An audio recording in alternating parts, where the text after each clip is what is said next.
Hi, Blue Wire listeners. I'm Greg Olson. I'm excited to partner with Blue Wire to bring you TE1, a podcast where I interview the tight ends who have revolutionized the position.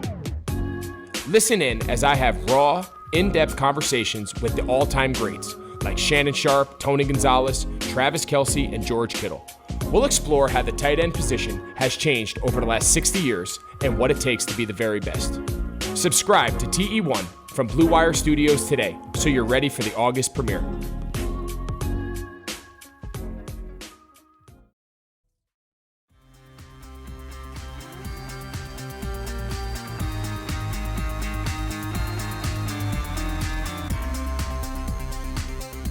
Hello, everyone. Welcome to another episode of Hardwood Knocks. This is Adam Frommel here with my co-host, Dan Favale. I can't believe that it's finally time for this, but we're ready to make some playoff picks. We've had two different segments of the 2019-20 season take place as interrupted by the COVID-19 pandemic, and we finally have the seeds set, the matchups ready to go. We're going to have some playoff basketball. Before we get into the picks, a shout out to our sponsors, as always, Deal Dash, NFL Sunday Ticket, and betonline.ag, without whom this podcast would not be possible. And then, as another housekeeping note, before we actually get into the picks, Dan, how's it going? I love that my well-being is now a housekeeping note, but I am doing fantastic. I can't decide if it deserves to be more than that or less than that, so it feels like a safe middle ground. That's fair. I know it's been days now at this point, but I'm still riding that. That Blazers and Nets game saved that entire end of the regular season for me because those other games were just absolutely awful. It made me so much less upset that Phoenix went undefeated and didn't even get into the play-in game just because that game was so much fun that it was impossible to have negative feelings. Shout out to Brooklyn for having a skeleton crew, for having nothing to play for, and still treating that like it was a real playoff game. That had the intensity of a late-round postseason matchup. Everyone was going all out. Everyone was diving on the floor. Just so much fun. Yeah, the only thing that I guess they really deviated from was having Karis LeVert hold for the last shot because in a game with stakes, you want to try and just get the best shot as quickly as possible in that situation. But that was still. Did you like the shot or not? He was getting to the rim all game, and really just putting Portland's defense on tilt. And I think CJ McCollum did a good job of keeping him outside the paint there. But you see this in a ton of crunch time scenarios with, I would say, not every player, but a majority of players. Like they're not even looking to get to the rim. It feels like. I know there's defenses are a factor in that, and that you're going to spend more attention trying to get them away. But it just feels like guys want to take the game-winning jump shot. It's not, I want to finish the game-winning drive at the rim. LeBron will happily do that at times, or Giannis as well. But these perimeter players, it does feel like they settle a lot in those game-winning situations. I had such mixed feelings because on one hand, he had been getting to the rim pretty much at will. But on the other hand, he's a good mid-range shooter. He's a good off-the-bounce shooter, and he got a good, clean look. It was a very makeable jumper. I mean, McCollum didn't even get a hand up to really contest it until it was too late. So I think it was a fine shot, even if it wasn't an ideal one. Yeah, look, and the way he was playing, and again, look, the game had it's pointless to dissect it for Brooklyn too because that game had just no bearing on anything for them. It made people think that Karis LeVert might be the third star in Brooklyn, and I've always been higher on him, I think, than the consensus. But after watching what he did against Portland, it's one, encouraging, but two, and I talked about this with Christian Winfield, covers the Nets for the Daily News. I don't know what it brings to the table when Kevin Durant and Kyrie Irving are on the floor, and Spencer Dinwiddie too. You're not going to have the ball in your hands that freely. But this is not a Nets Outlook podcast, though we will be talking about the Nets at some point. This is supposed to be a playoff podcast. We're really bad at staying on topic. But that was still a fun game, and we haven't recorded since then. So I'm excited I'm excited for the first round. I don't know if it's because we went without basketball for so long when we weren't supposed to, like that unscheduled off-season feel. But I almost feel like this first round is more interesting than it has been in years past. There are only really two series that I write off as just meh. I don't even want to see it. And maybe three, depending on how you feel about Lakers Blazers. That feels like it's going to be an entertaining 5-game set. That's kind of how I feel about a lot of these, where I think the favorites are the favorites for a reason. And I don't really, as we're going to get to in more detail, I don't really foresee too many upsets taking place here, even without the advantage of, true home court advantage like you would typically have in the postseason. And yet, as you said, it is still so exciting, possibly because of when it's happening. And I think another part of that is as fun and well executed as much of the bubble experience was, so many of those games had no stakes. Portland had to play must-win game after must-win game to get in to the play-in game in the first place, but it still had that feel of teams battling against each other with drastically different motivations and goals. And I think that created fewer compelling games than we would have hoped for, and that's about to change. But so many of the games at the beginning were just close in the bubble. Like the first half, like it felt like we were in crunch time every single overtime. game. Yeah. And I would say, look, I think the format ended up being a success, and I'm interested to see whether they can find a way to, I think next season's going to end up being butchered as hell too. So they'll probably have to figure out something similar. But I'm wondering if they can bring the play-in in some form in general moving forward, because I did find that entertaining, even though maybe you just set it up where those teams are actually playing each other as opposed to these other teams that are sitting everybody or don't care in the second half or something like that. Yeah, my only gripe is still just the Phoenix thing. I get that they didn't do enough before the hiatus, that they still finished with a losing record, that they should have done more beforehand if they wanted a real case for inclusion in the postseason. But if you invite a team and it goes undefeated and it doesn't have a chance to keep playing, it just feels wrong. I wish there was some sort of mechanism, even if it's just like an addendum to the typical setup where if a team doesn't lose and still isn't in, it will be included in a play-in tournament. Like something like that would work where, if you lose one game, then you have no argument. But if you go undefeated and your season is over, why were you invited in the first place, aside from the NBA wanting more games and wanting an excuse to try to get the Pelicans into the equation? I mean, I don't think they were trying to hide that, so I don't have as much of a problem with it as you might. I think probably they weren't hiding it, but it's still an issue. I think probably the bigger issue is that you had teams not playing the same number of games in that play-in tournament. The Blazers are where they are right now effectively because they have that one extra game over Phoenix, over Memphis as well, obviously. And I think the Spurs played 3 fewer games than Portland and then 2 fewer games than everybody else. And so you could say that like maybe fewer games could technically favor a team, but that's the sticking point that I would have harped on more so than Phoenix going 8-0 not being able to get in. All I have to add on that topic is that, I picked Phoenix and Portland in the play-in game, and I'm going to give myself partial credit because Phoenix did go undefeated. I picked Memphis and Portland in the play-in game, so I'm just going to give myself full credit because I got it 100% correct. Even though I felt, and I wrote about it. Look, we were both right. You were just more right. How about that? I was actually right. You were theoretically okay. I think that's a fair way to put it. I guess I'll take that. It's better than I could have gotten. Are you ready to go through these series, though? Absolutely. So I'm going to start. We'll switch up the order, but we'll go 1-8 and up for the East. Let's start there, and then we'll just go in reverse order for the West because we can. Anarchy here. That's all I'm here for. Which brings us to the Milwaukee Bucks. Oh, I want to frame this quickly. I think you mentioned it at the top, too. We're not weighing heavily, at least, what happened between these two teams when they played during the regular season or any bubble matchups they may have had. So much has changed since then, particularly regular season part 1. It's been closer to 6 months than 4 months at this point, essentially. So I don't know what you can take away from there. And then just so many of these teams are not really at full strength. Even Milwaukee, what did Eric Bledsoe get? 2 tune-up games in the bubble? Or what was it 3? The Magic don't have Jonathan Isaac, although they didn't have him to begin with. But even looking at some of these other teams, the Lakers not having Avery Bradley, the Sixers don't have Ben Simmons.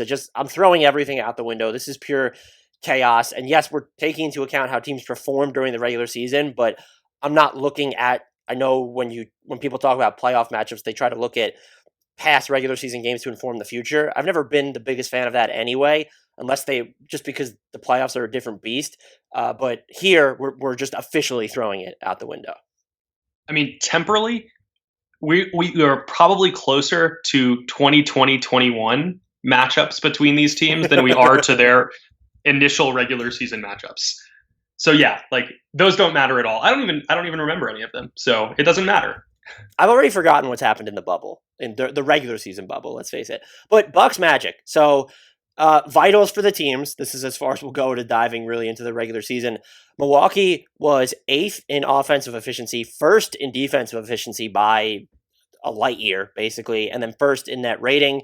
Orlando was 20th in offensive efficiency, 10th in defensive efficiency, and 14th in net rating. These numbers are coming from Cleaning the Glass, which filters out garbage time for anyone who needs to know about that. Adam, what's your biggest question for this series? Can you muster a big question about this series? My biggest question is whether Milwaukee can avoid any injuries in the 4 games it'll take to win. That's about it. That's all I got. I mean, Milwaukee's the best team in the league. I feel like that isn't even too debatable right now when they're at full strength, which they very well could be. And they're one of the few teams that can say that. Giannis is the overwhelming MVP favorite. Chris Middleton is fantastic. Eric Bledsoe, as you mentioned, did at least have a couple of tune-up games. Brooke Lopez finally started hitting shots in the bubble, which is a huge deal. Yeah. And Orlando doesn't have Jonathan Isaac. Evan Fournier is sick. Terrence Ross had to leave the bubble for personal reasons. We're not quite sure when he's going to be cleared to play. It's not going to be close. Kudos to the Magic for getting here. Enjoy the 4 games, and then enjoy watching from afar.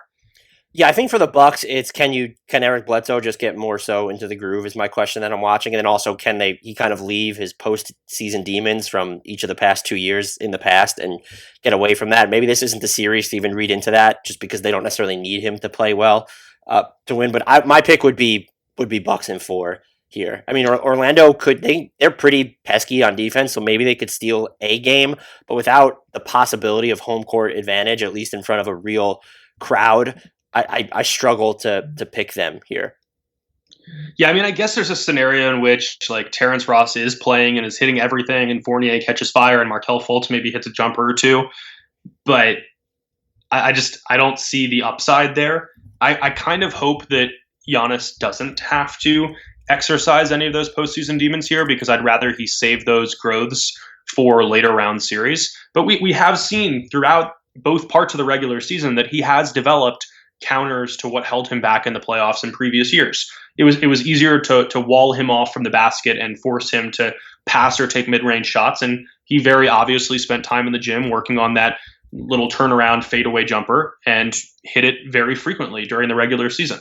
If he can continue to do that, then all of a sudden strategies are going to have to shift, and I have no idea what the blueprint is for stopping him. That's sort of been the default too for years now, is if he has like a capable pull-up jumper from beyond the arc or even just from mid-range, it's over. And you're right, I do think that the volume itself, even though the efficiency definitely isn't where you want it to be, that does put some pressure on defenses. Who would be your X factor for this series? Just go ahead, start with Orlando or Milwaukee. I think it's Fultz. As weird as that might be, like he's the player that has the highest variance in performance for Orlando. And he is talented enough that he could create some problems and force them to adjust how they're trying to defend the Magic, maybe draw some attention away from Nikola Vucevic, who is fantastic. So if he starts going blazing on offense, maybe they have a chance to steal a game, but it's hard to really even pick an X factor here for them.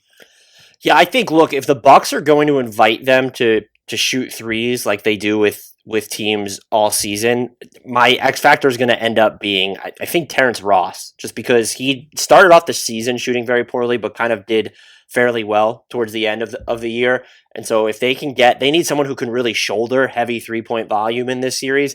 And I don't think they have that guy beyond Terrence Ross. Evan Fournier is a good shooter. Would you say, is he someone who's going to trust himself to go high volume? Maybe, but I also think he's maybe a little bit too big to be an X factor. But Fournier or Ross, whichever one you want to go there. And I mean, look, you can get some shooting from Vooch. You can get it from Aaron Gordon's been hitting his stand-up triples for basically half the year. There's DJ Augustine, but you're going to need like a high variance, high volume 3-point shooter to hit in this series to cause Milwaukee problems. And I think that would need to be Ross. For Milwaukee, and this is probably their X factor for the playoffs for me, Dante DiVincenzo is just, I want to see how much he plays. If there's lineups where Eric Bledsoe starts to bog down, do you go with a Dante DiVincenzo who gives you some ball handling, is probably a better shooter, I would say, more comfortable firing up off the dribble than Eric Bledsoe is for sure, and then you don't lose too much on defense from him.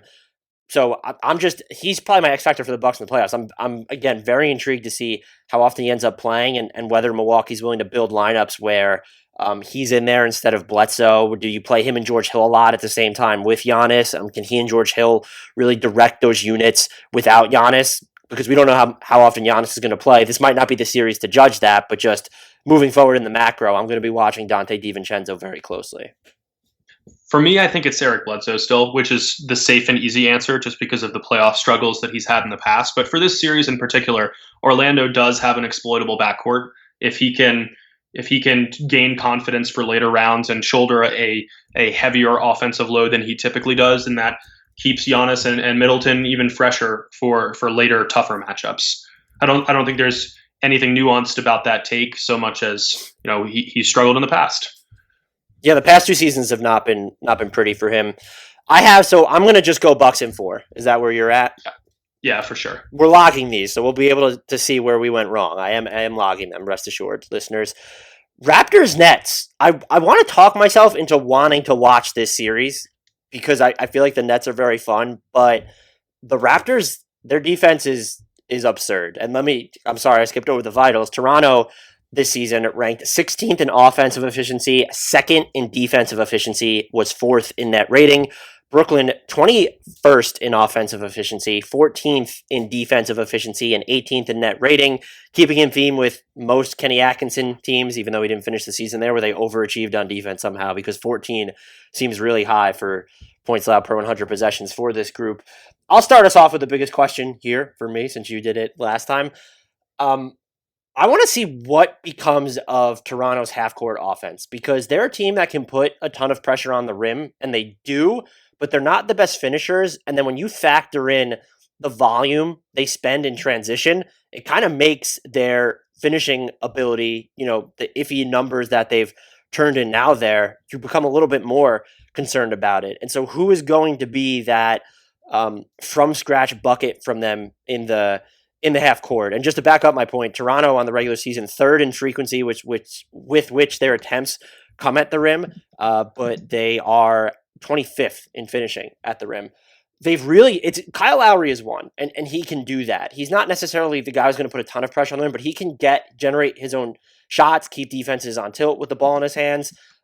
I also think the way he plays too, where he can set up shots off the ball for other teammates, where he's not actually dominating the ball because they will screen him in certain situations, that will help as well. But it comes down to Pascal Siakam. It doesn't make him an X factor to me, but Toronto's really invested a ton of time in playing him as the primary initiator and saying, look, go get it in the half court. Like, you need to create these things from scratch. You're going to have to dribble downhill, into traffic, through traffic, get around screens, use different angles. And I think he's done a really good job relative to where he was, not just 2 years ago, but last year, when that uptick to me was more about volume, and what he's doing now is just more about actual function. Like, they've just completely reinvented the type of player that he needs to be. And so their half-court offense is going to be absolutely huge. Marc Gasol, if he stays healthy, he'll end up being big too, just because of his passing. He's not posting up a ton anymore, but he's still just going to give you someone with vision. And with the way that the Raptors can move, that will help them get shots in the half-court. Brooklyn's a great team to test some weird things, especially lineups against, just because they're so short-handed right now. But the Raptors' half-court offense is going to be a story as they get into potential matchups with the Celtics or the Bucks. And so I'm going to be watching that during this series. My biggest question is similar. It stems from those half-court question marks, and it's more centered on Pascal Siakam. I want to see what he can do as a true number one option in the postseason setting. Because as talented as he is, so much of his offense does come from those transition opportunities, those broken plays. Can he withstand the pressure cooker in the playoffs as the de facto number one option? That said, I don't think it's going to matter much in this series, just because this Toronto team is so deep and so balanced and so good on both ends of the court. Even if Siakam does struggle, we're talking about a team that is literally the first since the 1973-74 Buffalo Braves to have 5 players average more than 15 points per game. That is fantastic scoring depth, and it really speaks to their ability to get offensive contributions from Serge Ibaka, from Norman Powell, to Pascal Siakam, to Fred VanVleet, from Kyle Lowry, everyone. I mean, you can also argue that guys like Marc Gasol, guys like maybe OG Anunoby could even exceed that 15-point threshold if they were given more opportunities. So if people struggle on this Toronto team, they have enough power to really thrive with that next man up mentality, which is not great news for Brooklyn. But their future within this postseason is going to be determined by how effective Siakam can be in that number one role. And this is the first time we're going to get to really see him try to fill that role over a series where the opposing coaches are scheming against him. Yeah, I think that's certainly something to watch too, because that's so important to just their future when you look at what they're trying to do and then relative to how many free agents they have this summer. I'll hijack the X Factor question. I'm going to let's begin with the Nets, just because we haven't talked about them yet. My X Factor for them is going to be Timothy Luau-Cabarrot. That's why you wanted to go first. That was going to be mine too. He played fantastic basketball in the bubble, and if you need a second shot creator and maker, it might be him. I know there's Joe Harris, but TLC is going to put the ball on the floor just a little bit more. He slashed basically 51, 45, 90 during his 8 games in the bubble. That is just bonkers, a word that I use a lot, particularly to describe him at this point. And so he is clearly unafraid to take shots. I'm wondering if they can play him more than the 23 minutes per game that they were rolling him out for through these past 8. But they're going to need that second option on offense aside from Caris LeVert. And I know Joe Harris is probably this team's second or third best player, but again, you're not going to him to generate your offense. That's going to be TLC. It's going to be Tyler Johnson. If Chris Chiozza is healthy, those are the guys you're going to look at. And so I just want to see, can we just unleash TLC? I want to see 30 plus minutes per game of TLC and just monitor what happens. That was originally going to be my pick. I'll deviate from it in the interest of having 2 separate picks. You remember when Tyler Johnson got paid and then quickly proved that he did not deserve to get paid? Do you remember he vomited when he got that contract offer because he couldn't believe it? That's one of my favorite stories of all time. Well, in the bubble, he kind of started to justify it a little bit, and I'm interested to see if that can continue. Over his last 4 games of the bubble experience, 14 points against Sacramento on 5 of 9 shooting, 21 points against the Clippers on 6 of 11, 14 points against the Magic on 5 of 10, 16 points in that pseudo playoff feeling game against Portland on 7 of 13 shooting. Those are great numbers. If he can keep scoring like that, it'll boost Brooklyn's chances quite significantly because they're looking for contributions from wherever they can get them. We can't forget that this team is in the playoffs partially because of the guys who aren't here. They haven't had Kevin Durant at all, but they don't have Kyrie Irving. They don't have Spencer Dinwiddie. They don't have Taurean Prince. They don't have DeAndre Jordan. They don't have Wilson Chandler. The list goes on and on. So we're still looking at guys like Joe Harris and Jared Allen and Caris LeVert to continue filling the roles that they have admirably filled.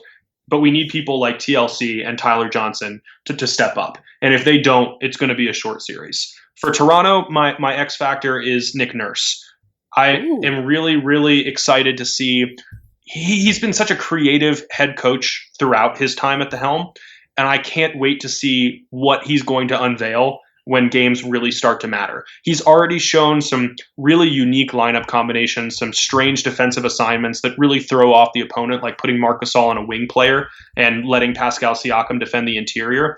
It throws people off. They can't decide if they want to cross-match or keep those traditional matchups on the other end. And I don't know what wrinkles he's going to throw out. I just know that there are going to be some. He definitely won't show the full hand in this first round series against Brooklyn because he probably won't need to. But there's going to be something we aren't expecting. And if he can continue to elevate such a deep team in unorthodox manners, they're just going to get even tougher to knock out. Yeah, and I'm hoping he tries some funky stuff in this series specifically because it's going to be a short series. He might be their X factor for the playoffs. My X factor for them, just for this series specifically, would be Norman Powell, and it kind of gets back to what I was talking about with the half court offense. Is that if you want someone to kind of run it off the bench or add that element where you can maybe sit Kyle Lowry and Fred VanVleet or Pascal Siakam, two of those three guys at the same time, it's going to come down, or three if you want to throw Marc Gasol in there.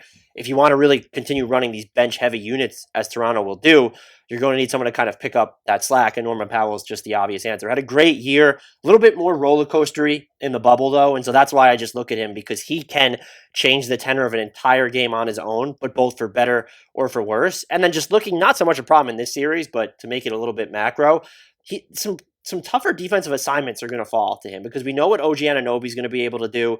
And then you can put Pascal Siakam on whoever you want. Like, those are two guys that might be able to defend 1 through 5 at this point. But when you're talking about number 2 options that might be running with, heavier bench units in the playoffs for even just a few spurts at a time, like, there are going to be some tougher pulls for him. And again, not so much in this series, but definitely down the line. So Norman Powell's my X factor here. My prediction is Raptors in 5, because look, there's the tradition of Toronto losing game 1, right? So we just have to assume that happens. But even if they don't, and they are, let me be clear, like, this is not a series they're going to lose. I do think it has the chance to be one of those really entertaining and competitive 5-game series, just because the Nets are just wild. But Toronto's defense is so good, it would not shock me if this was a sweep. I really only think what ends up happening is Brooklyn gets hot from deep in one game and is going to take it. That's just why I'm defaulting to. It's probably the coward's pick, but I'm picking it.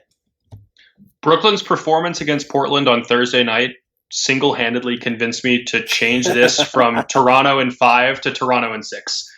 I agree that Toronto just does have that tradition of dropping that early game that it shouldn't. And I do think that Brooklyn plays with enough intensity, with enough nobody believes in us attitude. And Karis LeVert is just absolutely feeling it right now, enough so that he could steal a game. I don't think it's going to be a competitive 6-game series. It might be one of the least competitive 6-game series in NBA history, but Brooklyn can take 2. Wow. That was not something I was expecting. Nets in 6 for Adam, marking it down. Celtics. No. So Toronto in 6. Oh yeah, wow. I'm not picking Brooklyn. Still, let's make that perfectly clear here. Raptors, and I misspoke. Raptors. I actually did write Nets in 6 though, so it's a good thing you corrected me and didn't. Yeah, please don't do that. I'm actually going to mark down all the opposite picks so that you could be wrong, and I'll look correct compared to your picks. Celtics Sixers. We'll let you start us off, but let me give everyone the vitals. The Celtics were 4th in offensive efficiency, 4th in defensive efficiency, and 2nd in net rating for the regular season. Philly was 14th in offense, 7th in defense, and 10th in net rating. My question for this series is just an overarching health question mark. Like, that's what we've got here, because Ben Simmons is out. We don't know how healthy Joel Embiid is going to be, especially if he's shouldering a massive load without Simmons. We also don't know about Kemba Walker. The health question marks for Philadelphia are obvious, because they're not the same team without Simmons, and they most certainly aren't the same team without Simmons or Embiid. But for Boston, if Kemba Walker's knee is bothering him enough that he's limited in any way, the entire tenor of this team changes, because as good as Jayson Tatum is, as good as Jaylen Brown is, as good as Gordon Hayward is, as good as Marcus Smart is, this team is still pretty dependent on Kemba Walker's creation abilities. And if you take him out of the picture, they are not nearly as dangerous. No, I'm with you. Look, they're the best pull-up jump shooting team in the league because they have Kemba Walker and Jayson Tatum. And if you remove one of those two guys from the equation or make them a lesser version of themselves, it's a big-ass problem. My biggest question for this series, I guess it kind of ties into what you were saying, but I need to see what Philly's lineups are going to end up looking like. I know we've gotten a hint at them, but who's going to close games? Will you see Embiid and Horford on the court at the same time a lot in this series because they think that they can overpower Boston, or are they going to go with the one big lineup? So they willing to throw Embiid out for 35 plus minutes per game? They showed they were last year after the first round, but his health is always a concern. And this isn't a series because it's the first round that you necessarily want to have to go to that. At the same time, the Celtics are really good. And so the Sixers seem to just have a ton of personnel questions, and it helps that Tobias Harris played so well during his time in Disney. But what are they going to look like in crunch time of these games? We know that Joel Embiid is a monster, but his turnovers could become exacerbated against Boston's defense. In theory, it looks like this team could kind of overpower Boston into submission, but like Daniel Tice plays, he punches above his weight I'll just say that. And then Robert Williams, one of your guys now officially, Time Lord.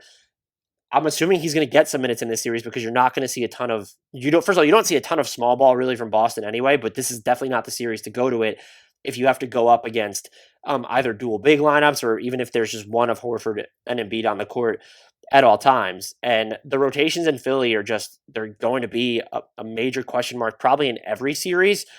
How much playing time is Alec Burks going to get? How much of the shot creation burden can he ferry? Similar, really, for Josh Richardson. I remember the Heat tried to turn him into more of a creator before he came over from Miami. It didn't quite pan out, but now you're kind of in a situation where you need him. And then how are you replacing? You can't replace it, but what is the impact on the defense here? Because Ben Simmons could guard positions 1 through 5, guarded number 1 options more often than anyone in the league, basically. I think there was only 1 or 2 players in front of him, according to some of the metrics put together by basketball B-ball indexes, Krishna Narsu. So that is something that they're going to have to worry about. And Tobias Harris has played a little bit better defensively in Disney. So if you can count on him, that certainly helps. And then Embiid, when he's on, he probably is the best defender in the NBA, or he's at least right there with Kawhi and Rudy Gobert. I still just feel like we're going to really understand how important Simmons was actually to the defense. I know people criticize his offense, but this feels like a series based on the shots that Boston will try to live off of too from the perimeter, where they're going to end up missing Ben Simmons big time. Yeah. My X factors kind of play into the idea that you mentioned of Philadelphia trying to overpower Boston. And I kind of want to group all of my X factors together here because they're all interconnected. For Philadelphia, I think it's Al Horford, because Joel Embiid, even if he's healthy, you don't want him playing 40 minutes a game in a playoff series. Maybe one game that you need to win, but you have to be concerned about his health, and you have to do everything you can to keep him healthy, which means that Horford is going to fill a substantial role in trying to take advantage of Boston's front court, which is the weakest part of that rotation. And for Boston, I think it's the three-headed, and I'm not going to use the word monster here, but three-headed combination of Daniel Tice, Enes Kanter, and Robert Williams, who are all going to have to play and are all going to have to try to slow down Embiid and make sure that Horford can't take advantage of them either. Horford struggled throughout this year to fit in with his Philadelphia lineup, whether he's in the starting lineup, whether he's moved to the bench, but he is going to play a big role in this series. And if they can't continue to make him struggle, then Boston could be in a little bit of trouble to some extent. Yeah, no, that's totally fair. My X factor in Philly is going to be Alec Burks, just because I think they're going to need him to shoulder an actual workload here, and someone who can both handle the ball, hit some shots off the dribble, and then just space the floor in general. He comes closest to checking all of those boxes at once, where Furkan Korkmaz, probably 2 of 3 of those. I don't think we saw him handle the ball more in Disney, but I don't necessarily know that you wanted that. Glenn Robinson III, assuming that he's healthy enough to continue playing, he's not going to give you a ton of ball handling. Same thing with Matisse Thybulle. And so I default to Alec Burks there. He also feels like someone on this team who might end up not playing in a ton of minutes in certain games either. Still, against Boston, I think they're going to end up needing him. And then for Boston, I feel like I was going to go with my X factor being Kemba Walker's left knee, but it kind of feels like a bit of a cop out there. I thought about the same thing for what it's worth. Look, he played so well in the minutes that he logged in Disney. It's let's just give him the benefit of the doubt here. And so I think the X factor is going to have to go to the bench, because this team is their top 6 players are really good, but it does really fall off after that. And I don't want to loop the entire bench under one umbrella, but who's going to play the 8th most minutes per game for this team? Because we can assume that Smart will be obviously 6th, will be in the top 6 right there. And if you want to give the other one to probably Robert Williams, or maybe it's Canner, maybe they cannibalize those minutes. But the player after them, is it going to be a Brad Wanamaker, where particularly if you don't want Kemba playing 30 plus minutes per game right off the bat, you're going to have to go to him a little bit more frequently. And the last thing I'll mention too, you could also give an X factor to Jayson Tatum's playmaking, because if for some reason Kemba Walker's off, if he's banged up, if he's not able to log a ton of minutes, they're going to need him to become more of a facilitator. And that's an area where he's kind of lagged relative to his usage. I think he's shown the ability to make more complicated passes, and he was averaging 3.7 assists in the bubble, but they're going to need him to do more and put more pressure on the rim, even more so than he was at his peak this year, should something be off with Kemba Walker in any way. Or even if the bench just flops where you can't even get Kemba Walker adequate rest. This is one of the toughest series to pick, I think, of the 8 first rounders. I think Boston is the superior team, but Philadelphia could be a tough matchup for them just because of the bigs that they have. I've kind of vacillated between series lengths. I think I'm picking Boston regardless, but I could see this going 7. I think my official pick will be 6, though, but I've struggled to settle on a number. So I flirted with putting Celtics in 5 because I'm just so unbelievably out on the Sixers, but I also feel like I'm jaded now against them, so I went Celtics in 6 as well, just for all the reasons that you said, and I could see it going 7. I could even see a path to Philadelphia winning. Joel Embiid stays healthy, plays 37 minutes a game, just absolutely dominates. Boston takes high variance jumpers on offense, so there are a range of outcomes that they that could unfold here, but I don't trust the Sixers, and I think the Celtics have been ridiculously good this season, top 5 on both ends of the floor, and I just can't throw that out the window. It's weird. Like I don't trust the Sixers at all, but I also just can't quit them. You and Zach Lowe, apparently. I'm not fascinated by the Sixers in the upside. I don't believe in the upside. I see it. I don't think they would stand a chance if they made it out of the East. I see a path to them getting out of the East. It's a very distant one filled with twists and turns. I wouldn't even begin to think about picking them against Milwaukee potentially, really. At the same time, there is that glimmer of hope they come out of the East. I don't see them surviving against either of the top 4 West teams, to be honest with you, if they were to meet definitely in the not. finals. Heat Pacers is next up, though. Do you want me to start with the biggest question, or do you want to take it? Why don't you go for it?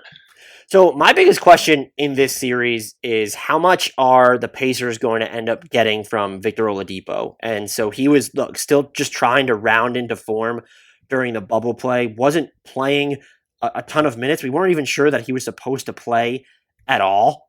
And, 32 minutes per game, is he going to be able to up that number to around 35 to 38? Because if the Pacers want to win this series, that's probably where he's going to need to be. And you have to imagine that against Miami, when Jimmy Butler there, TJ Warren's not going to be as much of a bucket, and that's just going to put that much more pressure on Victor Oladipo. Yeah, I think my biggest question is similar. It's just what is Indiana going to do in general on offense they're still adjusting to not having Domantas Sabonis. They're still adjusting to having Victor Oladipo back in the lineup. Now TJ Warren is dealing with plantar fasciitis, which isn't going to hold him back too much in the playoffs, but it's still going to affect him. So he's been dealing with it for a while. Who is going to be the primary? Yeah. And so you would think that who's going to be the primary scorer? That's the biggest question I have here is just what is the plan? Right. And look, they're going to need some of their guys the whole thing is Indiana always needs to shoot more threes, but they're going to need some of their guys to shoot better. I did not read the vitals for these teams, though. I just remembered. So Miami, 6th in offense, 9th in defense, 7th in net rating. India, 17th in offense, 6th in defense, and 12th in net rating. And I want to be clear, I think Indiana is actually just a dangerous team because they have NBA players still, even without Sabonis, at every single position. And Jeremy Lamb has gone too, and yet to still maintain that type of depth chart is pretty incredible. But I don't know that this is a team that matches up so well against a Bam Adebayo team without Sabonis on the court. And so you're going to need to see, Turner can really move his feet on the perimeter, and he's a fantastic rim protector. But if you have to go up against someone who has more brute force or can put the ball on the floor, I don't know if that's who you want. And particularly if he's working down low at all, that's where you're going to miss Sabonis. They're also a little bit under. I like the way that they're playing in the sense that they don't have 2 bigs on the court at all times now. But now they're almost a little undersized, where you've seen lineups where Aaron Holiday, Malcolm Brogdon, and Victor Oladipo are on the court at the same time. And so then that puts a ton of defensive responsibility, not only onto Miles Turner, but TJ Warren as well. So I want to see what Indiana ends up coalescing into during this series, because I do think that they could do some damage against Miami, who I'm a little bit lower on than most people tend to be, but just because they don't seem to have a sure thing anymore, because if TJ Warren's been your best player in the bubble, that's not exactly the best position to be in. You need Victor Oladipo to be the Victor Oladipo from 2017, 2018, I think, to really have a chance in this series, or at least something resembling it. So for X Factors, can I refuse to pick one for Miami? Is that a thing that I can do? I guess, if you want to. I don't know who it would be because this team has so much depth now. I mean, we saw Tyler Hero light it up in the bubble. We saw Jay Crowder make every three-pointer that he shot. We saw Andre Iguodala make defensive contributions. We saw Derek Jones Jr. play significant minutes. We saw Kelly Olynyk dominate in fourth quarters. And then there's still Bam Adebayo and Jimmy Butler and Goran Dragic and Duncan Robinson. Like, this is a deep, deep team with a coach that is always able to get the most out of his players. And I don't know that there is one player that has enough variance in outcomes to really serve as a legitimate X factor, because there are replacements at every single position. If someone struggles, there's someone ready to pick up the slack, and that makes it really hard to have the classic X factor for me. That's fair. My X factor would be Jay Crowder because I think he has that high variance DNA. Yes, he hit every three in Miami since he's arrived. 56.4% in the bubble. That's absolutely ridiculous. But he's been up and down from beyond the arc his entire career. The other thing here, too, is that defensively, the lineups with him at the 4 and Adebayo at the 5, they've been sort of touch and go. And that's been a theme in Miami for a big part of the year, is cobbling together great rim protection in general. But when you have Bam Adebayo next to a smaller 4, and I don't really know that they have a ready-made replacement for Jay Crowder if he sort of can't hang defensively there. You don't want Jimmy Butler playing that far up. I know the Kelly Olynyk lineup has had some success, but I don't necessarily think you want to play that big against Indiana now that they don't have Sabonis. And so Crowder's going to end up being huge in this series. I think two other things you could zero in on too. They are dependent on some guys that just don't have playoff experience like this. Duncan Robinson, Tyler Hero, Kendrick Nunn. So how big of roles are they going to play? Robinson specifically, you need his motion and his shooting. And so if he's just, I'm not necessarily a big believer in will these players wilt in the moment, but he hasn't been here before. And so if he, maybe it's different because of the neutral territory, but if Indiana's defense really runs him off the 3-point line, that becomes difficult for Miami, particularly without Jimmy Butler shooting, which is another thing you could zero in on, is he's even afraid to take threes now. I think he took a total of 4 3-point attempts in the bubble. That is, or 2 3-point attempts. Sounds like too many. Yeah, because like too many, yeah. It actually was. It was 2 3-point attempts in his 4 games in the bubble. So that's something you could look at. And then also, I want to see how they close, because you have Iguodala, you have Crowder, you have Jimmy Butler, you have Duncan Robinson, you have Goran Dragic, who's important to this team's creation as well. And you can't put together a lineup on this team without sacrificing something. If you want to play Iggy and Butler at the same time during minutes that matter, you're shooting, you're spacing. It's just going to be off. And then there's more variance in there because of Crowder. If you go with Dragic, there's the defensive concerns. And so there are just a ton of different ways Miami could go. I think their depth is definitely a strength, but it's also the way their roster is built right now. It is a little bit of a complication. I do have fewer concerns about the lack of experience, just given the unique circumstances here, where it is more of a neutral court game, where we have seen more of the AAU playground style kind of succeed throughout the bubble experience, just because of the way everything is set up and the mentalities involved. I'm not as concerned about the lack of experience this year as much as I would be in previous seasons. That's fair.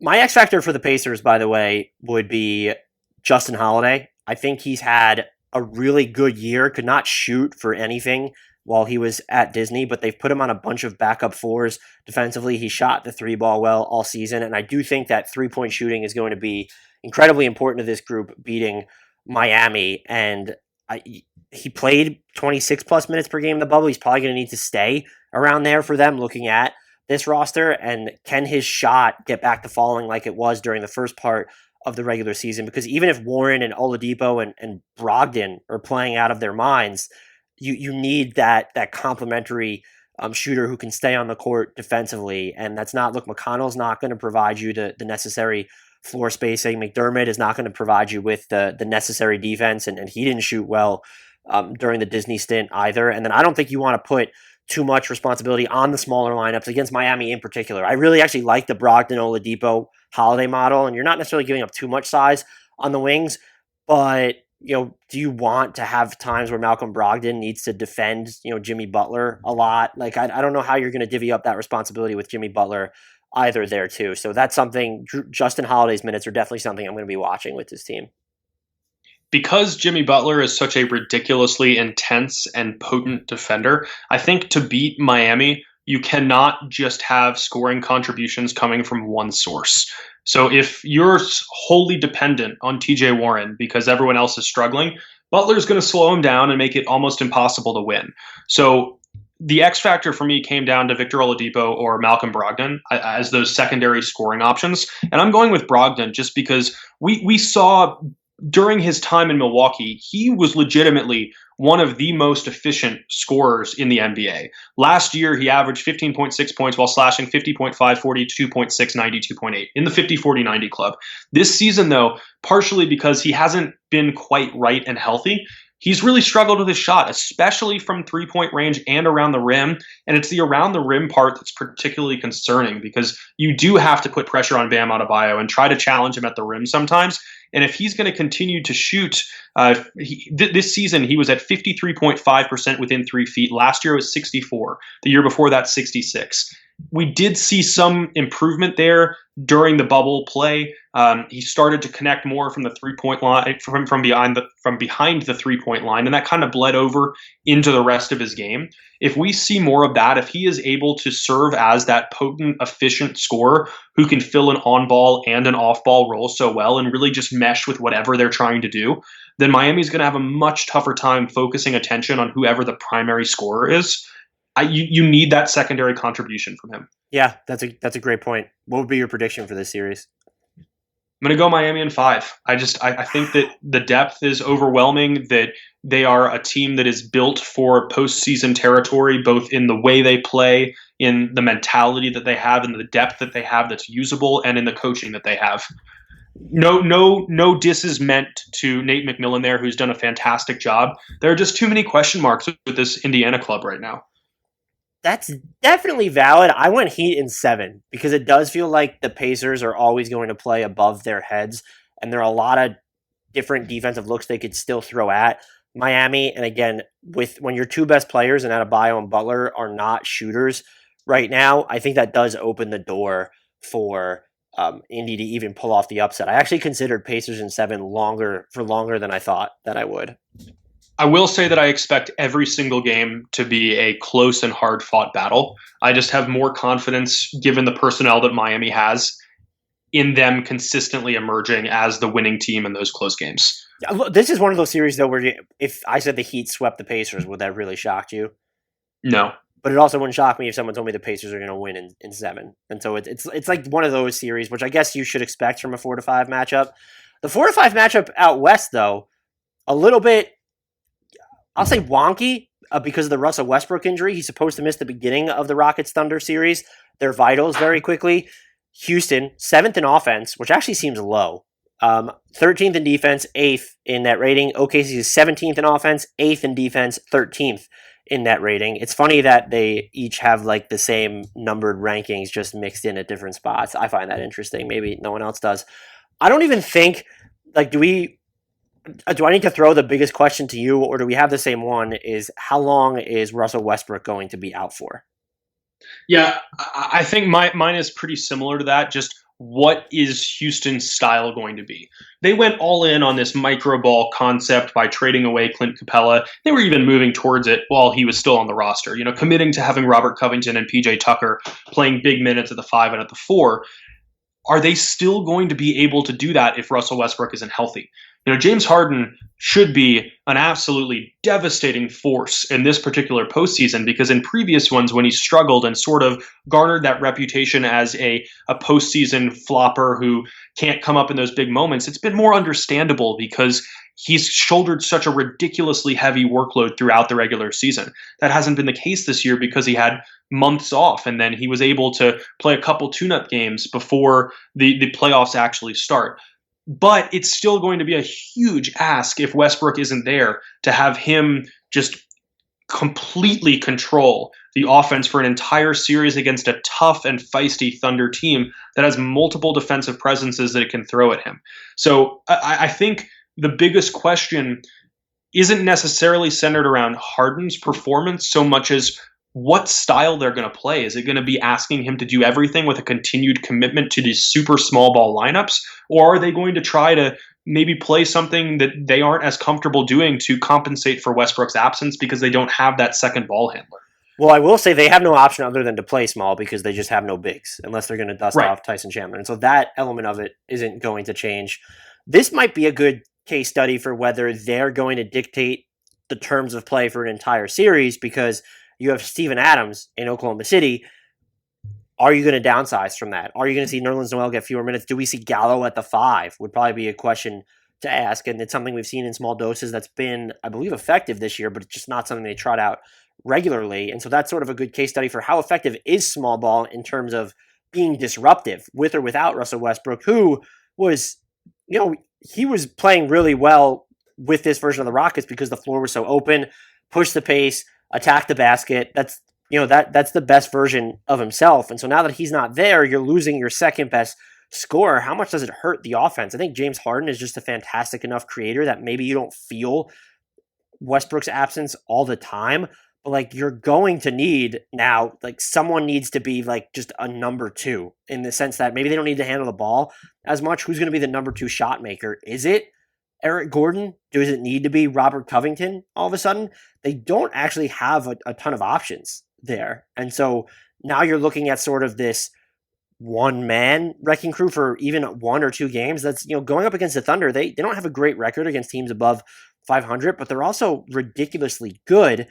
And so that could end up being a struggle for Houston. If Westbrook misses 2 games, I think there's probably a better than 66, 2/3% chance that they end up losing this series. It wouldn't surprise me. This is probably the single series that is the toughest to predict, if only because of that Westbrook factor. But even if he were healthy, it's still an absolute seesaw affair between these two teams because of the stylistic contrast, because of the star power involved, because of the depth of the Thunder team, who has overachieved all season and could very well continue to do so, which also makes picking some of the X factors tougher. For Oklahoma City, I was originally tempted to go with one of their wings, whether it's Terrence Ferguson or Lou Dort or Darius Baisley or even Andre Robertson, who started to play and is such a great defensive presence that they could potentially use him against Harden. But ultimately, I think it's Steven Adams, just because of the ability to control how the game is played. If he is able to assert himself, and I've long thought he's one of the more underrated centers in the league because he has such great touch around the basket and more offensive game than he's typically allowed to show because of the way they play. But if they force the ball into him and take advantage of the lack of size on Houston's part, they could potentially dictate the terms here, and it would go a long way. He's also kind of an X factor too because I feel like there's a chance James Harden defends him a lot, just because you don't have someone on the Rockets who can necessarily go after Chris Paul. Robert Covington would be the closest, I would say. And so if you decide to put, Rocco on Chris Paul and then PJ Tucker, I guess, you can't even can you line him up on Shea? Do you put him on Danilo Gallinari? They have some really tough defensive decisions to make. And I think one of the best ways to go about it is, and we've seen it before, is can you put Harden on this big? And, maybe they think with Daniel House, that's someone you throw on Shea, throw Tucker on Gallinari, and then have Robert Covington chase around Chris Paul. What happens with Steven Adams if he's going up against James Harden? Is he able to exploit that matchup? Does it become a problem?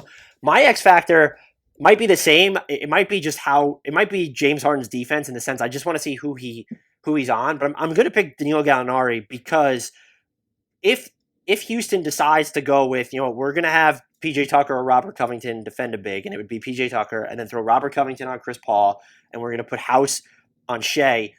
Gallinari is going to be the one that's kind of are you trying to put someone on there to stash someone on him? Or the other topic there is, how often do we maybe see him at the 5? Are there games where Oklahoma City is going to have to respond to Houston small ball with small ball of their own, and then Danilo Gallinari is going to be the natural endpoint at center there? And so that whole thing fascinates me. Mm-hmm. The other thing we didn't talk about it, but just briefly mentioned, is Chris Paul still just going to be a superhuman? Just been absolutely mind-melting this season. Yes.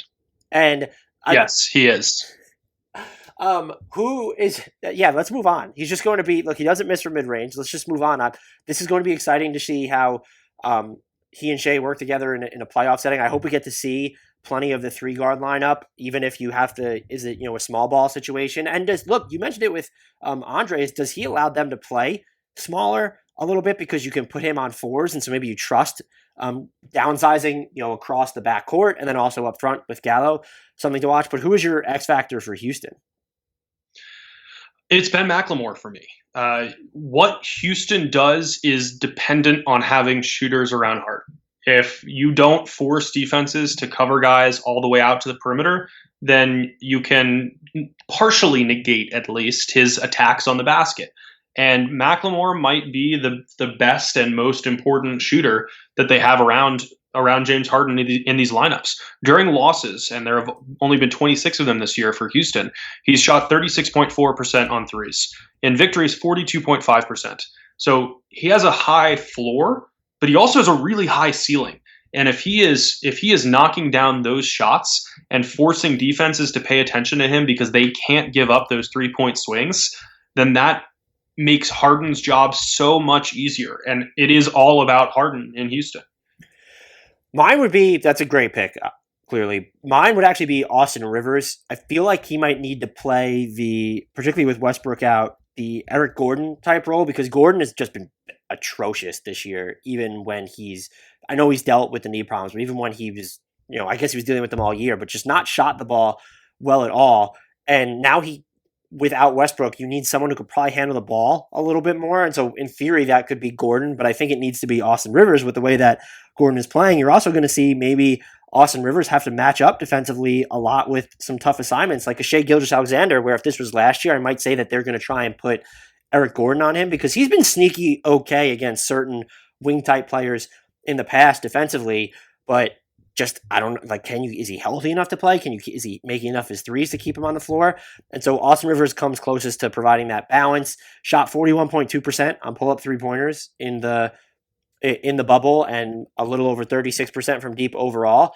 I think they're going to have to lean on him while Westbrook is out. Maybe my pick would change if you can tell me Westbrook comes back in game 2, in game 3, and is perfectly fine. But it probably won't, just because the Houston's offense seems like there's going to be more of a give and take without Eric Gordon playing like you need Eric Gordon to play. You still need Austin Rivers whether you have Westbrook or not. So who you got in this one? Thunder in 7. If Westbrook's going to miss time, I don't trust the cast around James Harden to provide him with enough support to make this work offensively. And I realize I'm taking a gamble here. I might pick them anyway, even if you could tell me Russell Westbrook was going to be healthy the entire series. I'm very high on Oklahoma City, and I'm just not sure what to expect from Houston's foray into small ball. If this were a different team, I might pick Houston. Again, if Westbrook not being healthy is certainly going to factor into it as well. But just looking at the top 6 guys on Oklahoma City's roster, and I know they struggle to get consistent wing play. So if you want to call Nader and Dort one player, whatever, that's fine with me. But they have the return of Robertson, that's going to matter too. I think they're a little bit deeper than meets the eye. And also depth doesn't matter as much in the playoffs when your rotations are shorter. And if you can unleash, they did a really great job not playing Chris Paul a ton this year. If he can play 35 to 37 minutes a game, I don't know if they're willing to do that, but if he can, that ends up being absolutely massive. And so there's a chance, even if you told me Westbrook plays all series, that this would be my pick anyway. I hate that these two teams are playing in the first round, if only because, we've railed against that Chris Paul is bad in the playoffs narrative for so long. And I feel the same way about the James Harden postseason flopper reputation just because of the circumstances. And it sucks that one of them is going to lose in the first round and kind of further those narratives, which is just, so unfortunate. I would love to see, though, Chris Paul beating the team that traded for him and treated him as the least valuable asset in that trade. Right. I think I've consistently been a little bit higher on James Harden than you have been. Just, I had him second in my MVP voting, and I firmly believe that a healthy and fresh James Harden has a legitimate case as the most devastatingly effective offensive player in NBA history. And I can't pick against him after this long a layoff, especially when he came back and just absolutely dominated in the bubble play. So I'm going to go with Houston in 6 solely on his efforts. 6? You got to throw some respect on Oklahoma City's name. Westbrook might not be playing for 2 games. Have them games. winning multiple games in the series. Let's move on to Nuggets Jazz. Denver is 5th in offense, 16th in defense, 11th in net rating. Utah is 10th in offense, 11th in defense, and 9th in net rating. What is your biggest question for this series? The biggest question for the series is the same one that always seems to surround Utah right now, and it's just what is the ceiling like for Donovan Mitchell and Rudy Gobert? I don't know. I don't know how effective they can be in this setting together against a really good team. They're both fantastic individual players, but we haven't always seen the best from them, and have seen some diminishing returns in recent years. And there is more pressure on them now than in previous postseasons because of the questions that are swirling more frequently around them following the disagreements they had personally after the coronavirus positive tests. And it just seems like the timeline for them isn't as elongated as it's been in the past, and I don't know how they're going to react to that in games that are elimination ones. Yeah, that's I totally see that. For me, it would be I'm not going to ask a Michael Porter Jr. question just because with Will Barton and Gary Harris out right now, we haven't heard whether they're going to be out to start the series, but it seems like Michael Porter Jr. is going to stay in the starting lineup, so I'm just going to assume that he'll continue playing. His performance is certainly something to monitor, though. A rookie in the playoffs, if you have to lean on him more, should Jamal Murray go cold. But I'm wondering about Denver's wing play overall, because if you don't have Gary Harris and Will Barton, it gets pretty thin pretty quickly. You can use Jeremy Grant as a wing, and he's just been fantastic offensively for the most part of his time in the bubble. But you're kind of light on shooting to begin with. Michael Porter Jr. changes that, but how much does he change that if you're relying on Torrey Craig or Keita Bates-Diop for actual minutes in a playoff series? And so I think Utah, which really isn't stacked at the wings to begin with, they don't have Bojan Bogdanovic. Royce O'Neal is good. Joe Ingles is good. They're not great. This is a team that on paper, where Denver has wing concerns to begin with, it's a team that they should match up well with anyway, because there's that sort of same middle rungness when it comes to their wing rotation. And yet I think you can clearly say, as of right now, if Barton and Gary Harris miss any time at the beginning, the wing rotation edge is going to go to Utah. And so that becomes monstrous in terms of figuring out the rest of this series. Yeah, for X factors here, this might be the series I struggled to pick those most. For Denver, it feels like you can go in a million different directions. You can easily nominate Michael Porter Jr. and whether he can continue to thrive on the offensive end like he did during the bubble. You can go with Jamal Murray, who's had such fluctuating performances in key games and needs to justify the massive contract that he signed. You can go with Bol. Maybe he's going to get playoff minutes that matter. Don't you go can go with Bol. you can go with PJ Dozier or any of the other wings that you've mentioned. I'm actually going to go with Jokic, as weird as it is to call him an X factor. And the reason is because the matchup that determines this series is him versus Gobert. And in the past, he's struggled with it. He has a 6-8 lifetime record against Gobert, but he went 3-0 against the Jazz this year, including the double overtime victory in Disney. He's also just absolutely dominated against Utah this year, averaging 29.3 points, 12 rebounds, and 9 assists per game while shooting 56% from the field. They've outscored Utah by 6.5 points per game with him on the court. He seems to have found the secret for taking advantage of that matchup by playing even more on the perimeter, by forcing Gobert away from the rim where he's at his best, and then really thriving as both a playmaker for himself and a playmaker for others. He is already a top 10 player in the NBA, but against Utah, he's been more of a top 5 player in the NBA.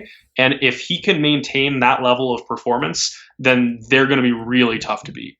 Somehow, I think that Jokic, as good as he is, which would typically disqualify him from an X Factor conversation, I think that he's demonstrated that he has enough of a next level against this particular team that he can still qualify.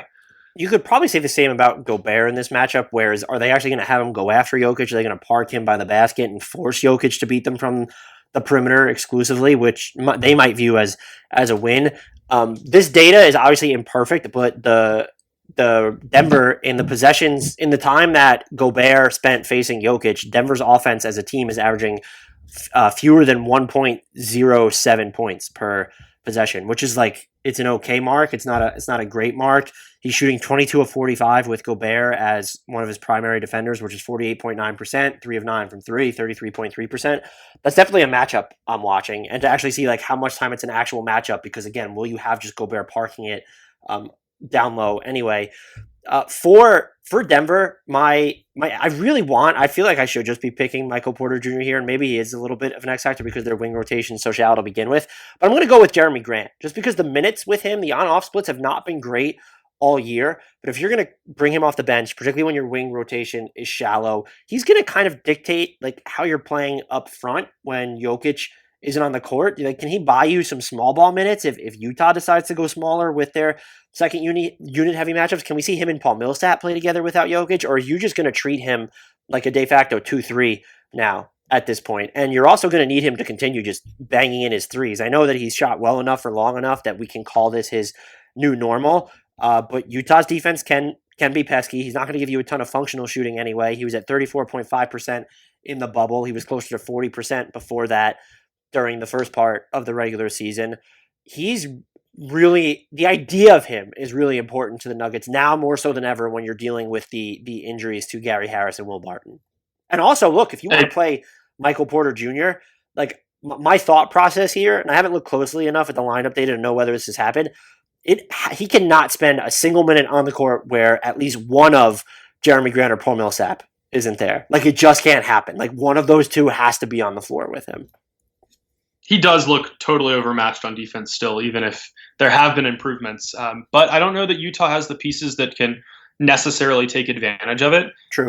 For me, the X factor for them, they need more scoring. You cannot have Donovan Mitchell shouldering an even bigger load because his offensive efficiency, I should say, has already slipped a little bit in that setting without Bojan Bogdanovic, who will not be playing in this series as he continues to recover from the wrist surgery. So I think the easy and obvious and maybe only correct pick here is Jordan Clarkson, because they've counted on him for so much scoring that it's often detrimental. He looks for his own shot so much, and with blinders on where he's not seeing other things developing on the court. He's taking forced shots, but he's also a really talented scorer, and you can easily tune into a Jazz game and see him making so many tough shots that you're convinced briefly that he's a superstar. If he catches fire and starts playing smarter basketball and the shots are falling, the ceiling of this Utah squad rises exponentially, but he can also easily shoot them out of a game. And there is no player in this rotation with a higher variance between possible outcomes, even if you want to throw out like Mike Conley, who's looked better of late, or Royce O'Neal, who's such a great defender but needs to do something on offense. Like, it feels like it has to be Clarkson here. I didn't pick Clarkson. That's your justification. He actually didn't even pop into my mind. He definitely should have. I'm like being pulled all over the place. The Mike Conley is an obvious answer because can he continue playing at his current level? He was pretty good in the bubble when he started to turn it around before the first part of the regular season ended. But because you don't have Bojan Bogdanovic, you need that other shot maker and creator to alleviate the burden on Donovan Mitchell. And we've seen, Utah, I think the past two postseasons have struggled to hit their wide open threes when Donovan Mitchell was just their sole focal point. And so if Mike Conley is not going to play all that well or be at the level he's been at for, let's just say, the 6 games that he played at Disney, 18 points, 5 assists, slashing 43, 37, and he shot 100% at the free throw line. Good for him. It becomes an issue. And then that's why I'm almost pulled to go with Joe Ingles, because they're still going to need him to run some pick and rolls here. And then when you look at Denver, Ingles is going to find himself defending all different types of guys. I think he'll probably spend a bunch of time on Michael Porter Jr. would be my guess. I know you have Royce O'Neal that could probably do that, but even if you need him to, is he going to have to defend Gary Harris at points? If Royce O'Neal is otherwise going to be occupied, if they decide to have him guard Jamal Murray because they don't necessarily trust Mike Conley or Donovan Mitchell there are going to be a lot of, I feel like, defensive matchups that are going to be moved around. And Ingles is, even if he has to go up against a healthy Will Barton, that's not necessarily easy. If you have to go up against Jeremy Grant, where you might be giving up just some size there and definitely speed and athleticism, athleticism, it could end up being difficult for him. And then you still have the taste from last year's playoffs where he didn't shoot well on his wide open threes either. Now that we can at least say comfortably the third option, maybe they would have preferred him to be the fourth. Perhaps you feel a little bit better about that. But you mentioned Jordan Clarkson. Another way to sort of bridge the void in the absence of Bogdanovich is, can Joe Ingles man those bench-heavy units, which is something that is not, in years past, they haven't always unfolded according to plan.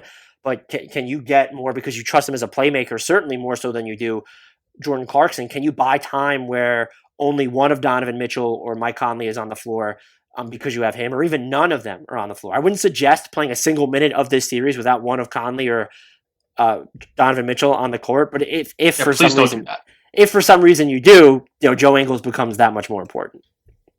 Yeah, I think it's a valid pick. I just think the offense in this series is so important for Utah, which is why Clarkson was the easy choice for me. Your prediction? Denver in 5. Man, I thought mine was going to be hot takey. I have Denver in 5 too. I feel it doesn't feel hot takey though. I feel because Utah struggled for a while. I'd feel a lot better about it for Utah if they had Bogdanovich. Like, that's just the fact of the matter of it. And maybe we're too high on Denver because we don't know what's going on with Will Barton or Gary Harris, but they're just so deep and getting so many standouts. Look, Monte Morris, like, we didn't even mention him. Still really good. Not a top 10 player like you consider him to be, but I consider him a top 5 player, to be clear. And while you keep misrepresenting my picks here. And while I'm not sure that Denver necessarily belongs in the same conversation as the Clippers and Lakers, I do think that they've turned the corner in the sense that they are a contender. They've made that next step, and Utah is still hovering in that tier below. And I'm more so just recognizing that now. Utah's missing what was its third best player and second best offensive player on the season. I think that's going to end up hurting them a great deal. And I just don't feel confident in the Gobert-Jokic matchup for them. And that's not a shot at Rudy Gobert, who's a top 15, 20 player himself. It's just I'm not sure that I'm in love with that matchup with Nikola Jokic when he's, for him defensively. This is not a matchup that Utah should have wanted. And I think it's as simple as that. Like, it's not disrespect meant towards the Jazz to only pick them to win one game in this series, so much as an acknowledgement that this is not the matchup that they should have wanted, especially now that Porter Jr. is really coming on and giving them another offensive weapon.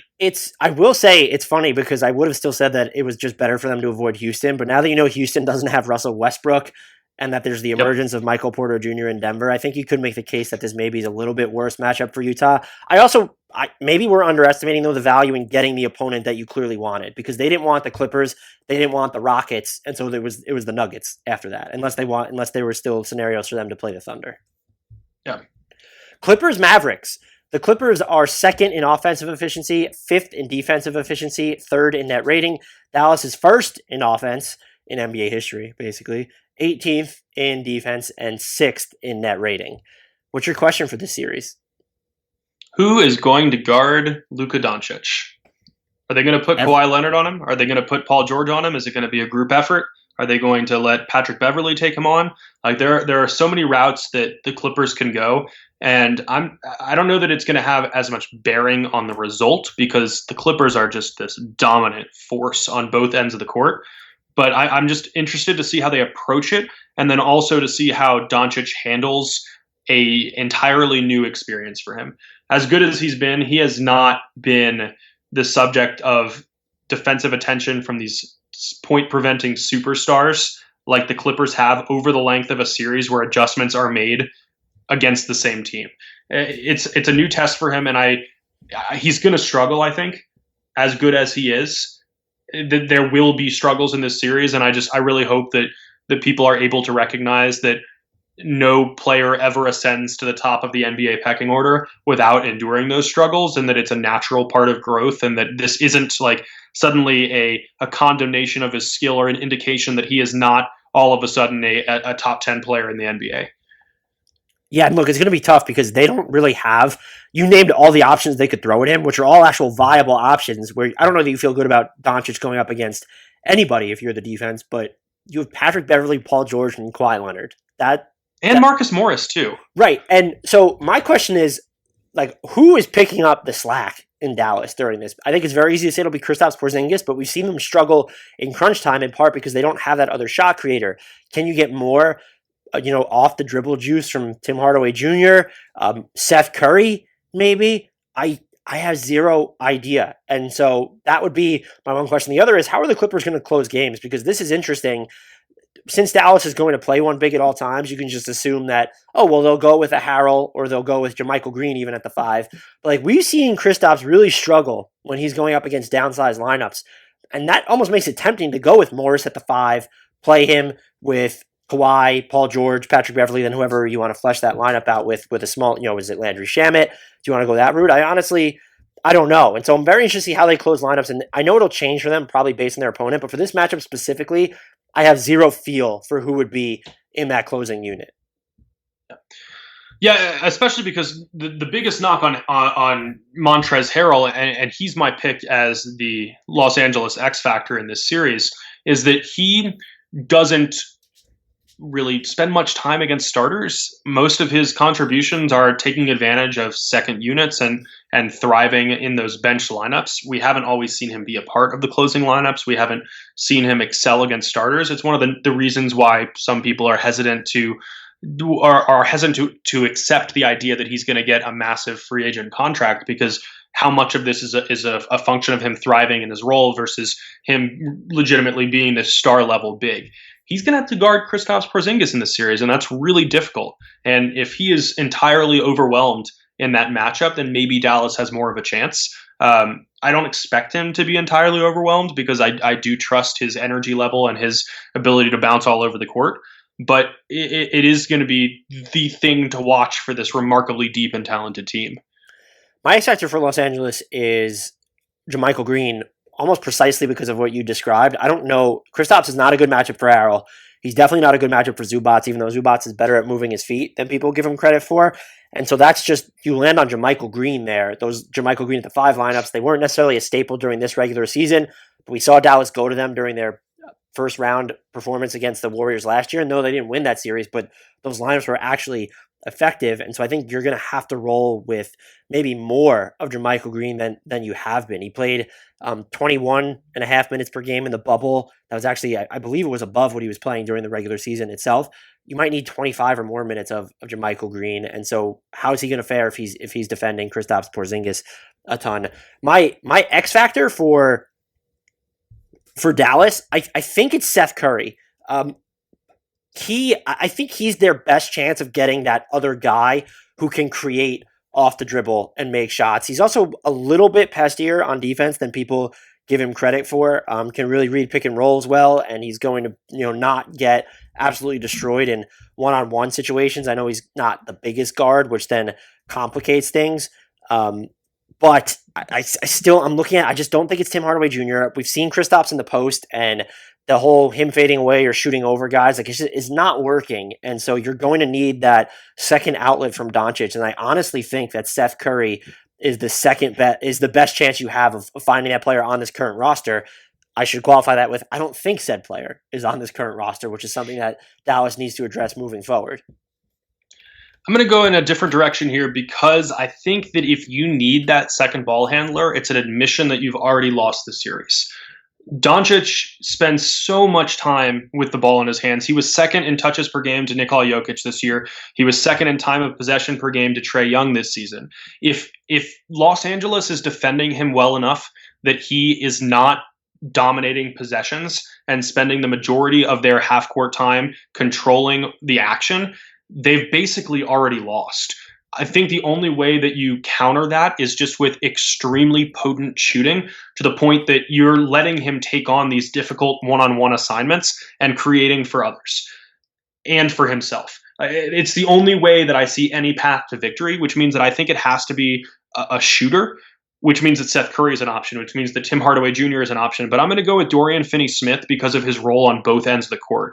He's going to be tasked with guarding either Leonard or Paul George for so much of this matchup. And he's going to have to do that while maintaining enough energy to generate these off-ball looks that he has to hit also. He really excelled during the restart action.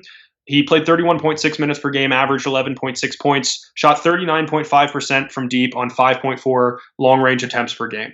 If he can replicate those numbers while also playing quality defense, it means that Doncic is doing something of note with the ball in his hands, and that he's spacing the floor and defending. And I don't think that anyone else in this rotation has that hefty a burden on both ends of the court, while also being able to elevate the ceiling in a way that doesn't detract from what Dallas can do. What's your prediction? The Clippers in a sweep. I went Clippers in 5. I just feel like Doncic is good enough to get them one game, but I was tempted to go with the sweep as well. I feel really bad about that because I love this Mavericks team, and Doncic is unbelievable, and he very well could steal a game or 2 games or 3 games, but it feels like the Clippers are just too potent in this scenario. This feels like the one team that they didn't want to face. Like, even you could have put them up against the Lakers and they might have had a better chance. Yeah, I agree. Speaking of the Lakers-Blazers. After Portland secures the play-in over the Memphis Grizzlies, they are in the postseason as the number 8 seed. What's your biggest question for this series? How much does Damian Lillard have left in the tank? It is mentally exhausting and physically exhausting to have to consistently put up these massive superstar caliber performances, these 50-point outings, a 60-point outing in these elimination games.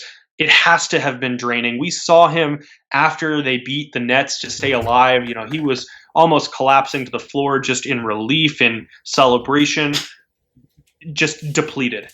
And as good as he has been, he is everything to this team. And if he is not able to continue to put the pedal to the metal and just absolutely thrive on offense as that do-everything player, especially with even more attention focused on him somehow, because you know that LeBron is going to spend some time guarding him during this series. I don't know what else Portland is going to be able to do. Yeah, I'll go with the Lakers side of that, but it's obvious that's a fair question to go with for Portland. You could also question anything about their defense. Is the Lakers half-court offense just going to be okay? And particularly during, I don't know how many minutes LeBron is going to play. I think he's at like 42 minutes per game for his playoff career. Even if he's off the court for between 6 and 8 minutes per game, like, you can lose an entire series during that time. And so how is that slack going to be picked up? You don't have Rondo's back in the bubble. I don't know how close he is to returning as we record this. Who are you going to for that secondary shot creation? We see Anthony Davis be able to put the ball on the floor, but I think Frank Vogel said the other day that his spot up 3-point shooting is going to be important to the Lakers' livelihood, and that's also not okay because Anthony Davis is not a great shooter, whether he's off the dribble or from a standstill position. How are you relying on Alex Caruso? We've seen them kind of move away, this team, from Dion Waiters and J.R. Smith, but do they come back in the fold? I think it puts a lot of pressure on Kyle Kuzma, who played very well while he was in Disney. He averaged 15.4 points per game in under 29 minutes while slashing 46, 44, 72. He's probably going to be my X Factor pick for the Lakers unless you picked someone else.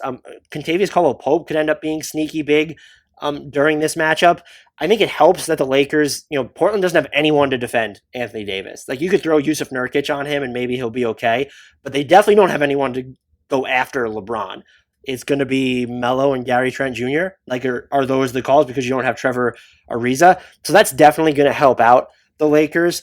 But this is a question for moving forward, because how is your half-court offense going to fare in a potential matchup with they're going to play the winner of the Rockets Thunder, correct? So, those teams are going to be a bigger test for them. And this is a series, where people were talking about LeBron kind of petering out before.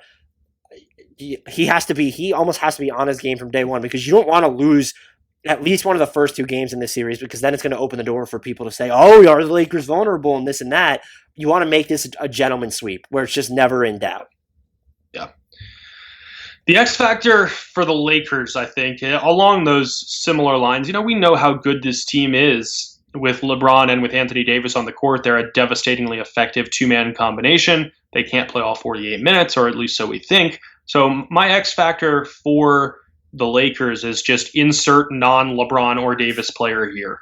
I think it's going to vary from game to game. Some games it could be Caruso. Some games it could be Dion Waiters. Some games it could be Danny Green or Kyle Kuzma, who they really need to continue to producing at a potent offensive level to be able to support the scoring you're going to get from LeBron and Davis. It could be KCP.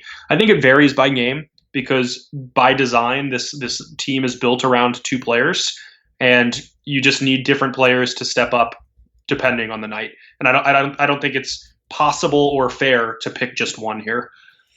I already mentioned Kuzma, and if he's going to shoot the ball and defend like he's been, like he's absolutely the X factor, but I just don't want to. I think we've talked about him now enough on this podcast, and he's been really good. And so if you throw in like a third really above average offensive player for the Lakers now, like that makes life hell on Portland. Right. But can he shoulder? Can you go lineups? With Kuzma and AD for 4-minute, 3-minute stretches without LeBron? It's going to be interesting to see.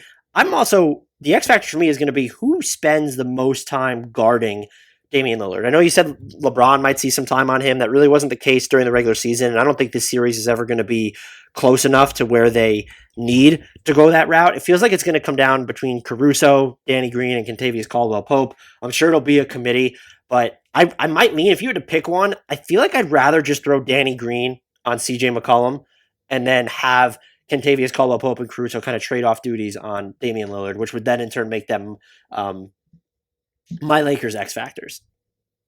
For the Blazers, I'm going to go with a future Hall of Famer in Carmelo Anthony as the X factor. And I think he's reached the point in his career where that's valid.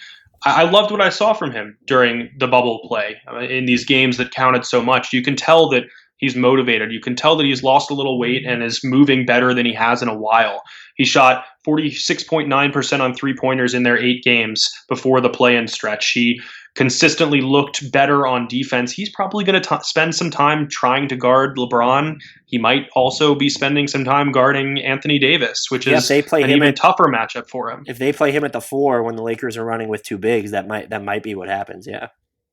I don't think it's good news for Portland that Carmelo Anthony at this stage of his career is the X factor, but I do think that the importance of his secondary offense as an off-ball weapon, I think the importance of his ability to get buckets off the bounce, to at least hold his own in some of these really tough defensive matchups, given their lack of wing defense presences, he seems like one of the 2 choices alongside Gary Trent Jr. Yeah, you could go with Gary Trent Jr. That's fine for me too. I'm actually going to go with Yusuf Nurkic just because of the amount of time I think he's going to have to spend on Anthony Davis. If you're looking at closing lineups, we're going to see Davis at the 5. He was moving so much better than I ever would have expected for someone who missed more than a year after suffering compound fractures in his leg. Just on offense, just on defense by the end of the bubble too. Anthony Davis is a completely different type of transcendent player. And so that, depending on how much he ends up actually guarding him, which again, I think is going to be a substantial amount of time, you could also throw Zach Collins into this equation, particularly if you're going to go with if Los Angeles continues to run with those McGee and Howard with Davis lineups. Still, when it matters most, I feel like that responsibility, it kind of falls on Nurkic there. And is he able to keep Davis in check at all? Is he moving well enough to go after Davis? And if it's not going to be him, then it has to be Carmelo Anthony, just because I think he ends up seeing when you're looking at the most important minutes that are going to be played, he's probably on the court instead of Zach Collins. And so, and look, for Melo's credit, 16.5 points over his last 8 games while banging in 46.9% of his 3-pointers. I'm over the whole tweeting about the apology needs to be as loud as the disrespect. I actually was of the mind he always belonged in the NBA, so I'm not taking a victory lap here. The problem was, as ever, not his talent, but the fit, because no, there weren't 400 and something players better than Anthony in the NBA. It was, can he fit as part of a larger dynamic? And that was a fair question after watching how things unfolded in Houston and OKC when he struggled even while playing the roles that many wanted him to play.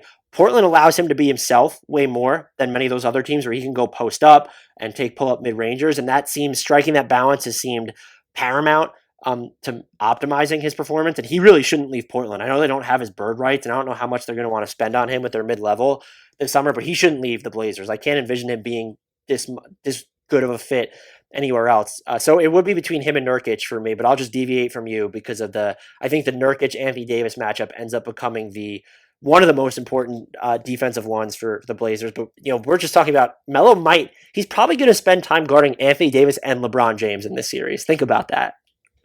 That's 2020. Tough matchup. Yep. I think the only question here, I know we're both picking the Lakers to win the series, but it's really a question of how many games we think Damian Lillard is going to steal. And for me, it's one. For me, Right. it's one. I'm going to pick Lakers in 5. Yeah, I'm with you there. And it's just, I think it comes down to perfectly that. CJ McCollum dealing with the fracture in his back, he's been really good in the playoffs in the past, so maybe there's a chance they make this interesting. If the Lakers' half-court offense is such poop that the Blazers' defense is okay, this could be a series that goes 6 games. But that would really depend on Melo just has to be out of this world, and CJ McCollum probably has to be at the top of his game, and he looks like he's hurting right now. Just to recap, though, before we get out of here with this 90-minute podcast, you're welcome, everybody. Bucks Magic. I have Bucks in 4. I thought you were writing down my picks, right? Oh, well, I am. All right, so I have Bucks in 4. Adam has Bucks in 4. I thought you wanted to say your own pick, but I'll just read them. Raptors Nets. I have Raptors in 5. Adam has Raptors in 6. Nets in 6, right? That's Nets in 6. Oh, no, not this again. Celtics Sixers. Maybe I shouldn't trust you to read these out. Celtics Sixers. We both have Celtics in 6. Heat Pacers. I have Heat in 7. Adam has Heat in 5. Lakers Blazers. We both have Lakers in 5. Clippers Mavs. I have Clippers in 5. Adam has the sweep. Clippers in 4. Nuggets Jazz. We both have Nuggets in 5. And Rockets Thunder. I have Thunder in 7. Adam has Rockets in 6. That is the one series where we differentiated on the outcome. So that is the one to monitor. That's going to be the tiebreaker. There had to be one somewhere, right? You would think, but we were pretty much in lockstep through this entire process. Thank you all for listening to this. We hope you enjoyed it. We hope it was out quick enough for you following the conclusion to the Grizzlies Blazers play-in tournament. If you've not done so already, please remember to subscribe to us wherever you're consuming your podcast. Download every episode. If you're using Apple Podcasts, or even if you're not, please head over there. Throw us a 5-star rating. Write a review. Those things really help us out. And with the number of people that listen to this podcast, we're not even close to the number of people who have thrown in a rating and a review. So if you could help us drum up those numbers, we'd really appreciate it. Also, subscribe to our YouTube channel, even if you're not listening to these podcasts on YouTube. YouTube.com, search Hardwood Knocks. Like our videos, subscribe. That helps us out as well, too. Until next time, we leave you with the shout-out to the one, the only 8-0 Suns who didn't make the playoffs even though they went undefeated in the restart.